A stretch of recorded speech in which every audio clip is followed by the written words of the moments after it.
বয়স তো অবশ্যই বাড়ে, তবে একটা গান আছে, সেই গানের মধ্যে আবার কথাটা হলো যে বয়স বাড়ে না, বয়স কিন্তু কমে। সবাই বলে বয়স বাড়ে, আমি বলি কমে রে। আমি অসুস্থ শরীর নিয়ে ১.৫ বছর পর দেশে ফিরছেন কিংবদন্তি অভিনেতা ইলিয়াস কাঞ্চন।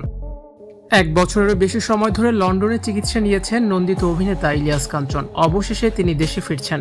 বাংলাদেশ সময় আজ সকালে লন্ডনের হিথ্রো বিমানবন্দর থেকে রওনা দিয়েছেন এই কিংবদন্তি অভিনেতা। সঙ্গে রয়েছেন তার জামাতা আরিফুল ইসলাম কলিন্স। তবে এই ফেরা বেশি দিনের জন্য নয়। জানা গেছে ১৪ আগস্টের আগেই তাকে আবারও লন্ডন ফিরতে হবে, কেননা ১৫ আগস্ট সেখানে তাকে পুনরায় পরীক্ষা নিরীক্ষা করা হবে। ব্রেন টিউমারে আক্রান্ত ইলিয়াস কাঞ্চন, জানা গেছে এরই মধ্যে তাকে ৬০টি কেমোথেরাপি দেওয়া হয়েছে। দীর্ঘদিনের চিকিৎসায় অভিনেতার চেহারায় অনেক পরিবর্তন এসেছে। তার মুখ বেঁকে গেছে, তিনি কথা বলতে পারেন না, কাউকে চিনতেও পারেন না। বিমানবন্দর থেকে তোলা একটি ছবিতে দেখা যায় সাদা চুল দাড়িতে ইলিয়াস কাঞ্চন বসে আছেন চেয়ারে।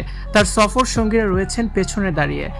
এছাড়াও সামাজিক যোগাযোগ মাধ্যমে তার বেশ কিছু ভিডিও ভাইরাল হয়।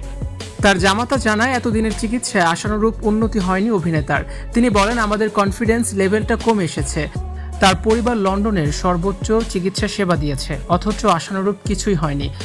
ইলিয়াস কাঞ্চন দেশে ফেরার জন্য ব্যাকুল হয়ে গেছে, তাই পরিবার সিদ্ধান্ত নিয়েছে কয়েকদিনের জন্য তাকে দেশে আনবে। গত বছর এপ্রিলে লন্ডনে গিয়েছিলেন ইলিয়াস কাঞ্চন। এরপর আগস্টে তার মস্তিষ্কে অস্ত্রোপচার করা হয়। জটিলতা ও ঝুঁকির কারণে সে সময় টিউমারের বড় একটি অংশ অপসারণ করা সম্ভব হয়নি। এরপর থেকে নিয়মিতই চলছে কেমোথেরাপি। বাংলা সিনেমার অন্যতম সফল অভিনেতাদের মধ্যে একজন ইলিয়াস কাঞ্চন।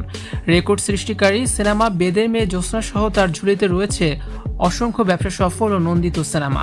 জাতীয় চলচ্চিত্র পুরস্কারের পাশাপাশি তিনি পেয়েছেন রাষ্ট্রীয় সম্মাননা, ২১ পদক সহ অসংখ্য সম্মাননা। ভিউয়ার্স, ইলিয়াস কাঞ্চনকে নিয়ে আপনাদের মতামত জানিয়ে অবশ্যই কমেন্টস করে দিন। ভিডিওটি সর্বোচ্চ শেয়ার করার অনুরোধ রইল।